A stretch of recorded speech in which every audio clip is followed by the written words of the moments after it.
Friends, మనము ఈ video ద్వారా ఎంపాక్స్ వైరస్ ఇప్పుడు ప్రపంచం చాలా దేశాలలో ఇబ్బందికర పరిస్థితిని తెచ్చిపెడతా ఉన్నది. ఆ ఎంపాక్స్ గురించి కొన్ని విషయాలు వీడియో ద్వారా తెలుసుకుందాం. ఎంపాక్స్, చికెన్ పాక్స్, అమ్మవారు తరహా వ్యాధి. ఎంపాక్స్ కరోనా వైరస్ మాదిరిగా గాలి ద్వారా ఇతరులకు వ్యాపించదు. ఇన్ఫెక్షన్కు గురైన వారితో సన్నిహితంగా మెలగడం ద్వారానే ఈ వ్యాధి వస్తుంది. 3 ఏళ్ల కిందటే ఎంపాక్స్ వ్యాప్తి ఆఫ్రికాలో ప్రారంభమైంది. అప్పట్లో ప్రపంచ ఆరోగ్య సంస్థ హెల్త్ ఎమర్జెన్సీని ప్రకటించింది.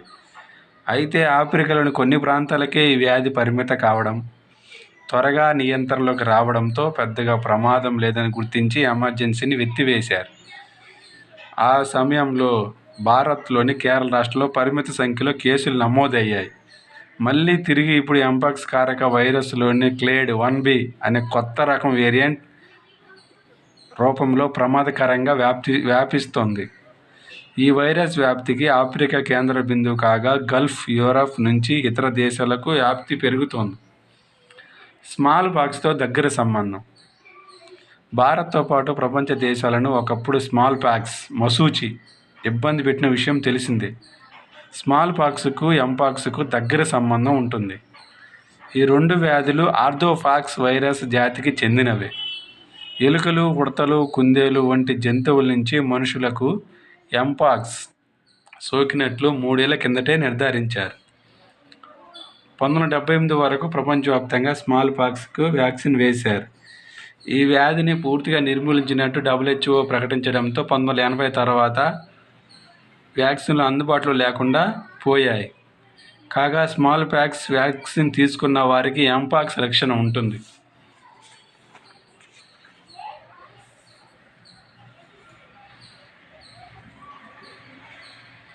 ప్రస్తుతం మనం చిన్నపిల్లల్లో ఎక్కువగా, పెద్దల్లో అరుదుగా చికెన్ పాక్స్ చూస్తూ ఉంటాం. చికెన్ పాక్స్ అమ్మవారు తరహాలోనే ఎంపాక్స్ సోకిన వారిలో కూడా చర్మం మీద పొక్కులు వస్తాయి. అదేవిధంగా మూత్ర విసర్జన భాగాలు, కళ్ళు, నోరు ఇలా శరీరంలో అన్ని భాగాల్లో పొక్కులు ఏర్పడతాయి. దీంతో పాటుగా జ్వరం, తీవ్ర అలసట, గొంతు నొప్పి, తల, కీళ్ళు, ఒళ్ళు నొప్పులు, ఆకలి మందగించడం వంటివి జరుగుతాయి. వైరస్ సోకిన వారిలో 5 నుంచి 21 రోజుల పాటు వ్యాధి లక్షణాలు ఉంటాయి.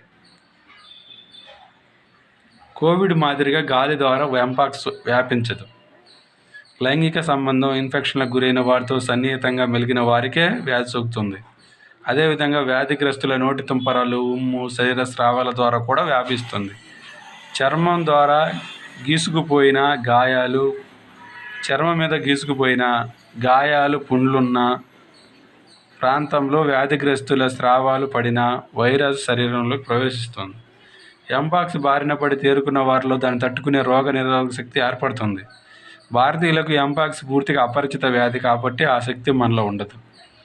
మొదట ఈ కొత్త వ్యాధి పేరు మంకీపాక్స్నా లేక ఎంపాక్స్నా అన్నది నిర్ధారించుకోవాలి. దీన్ని మంకీపాక్స్ అనడం పొరపాటు. ఒక జర్మన్ ప్రయోగశాలలో సింగపూర్ నుంచి దిగుమతి చేసుకున్న కోతిలో ఎంపాక్స్ వైరస్ కనిపించడంతో దానికి మంకీపాక్స్ అని పేరు పెట్టారు.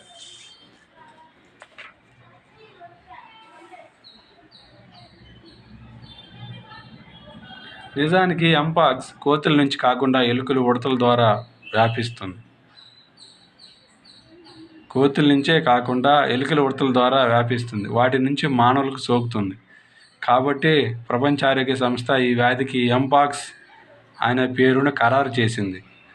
మానవుల్లో మొట్టమొదటి ఎంపాక్స్ వైరస్ కేసును 1970లో కాంగోలో కనుగొన్నారు.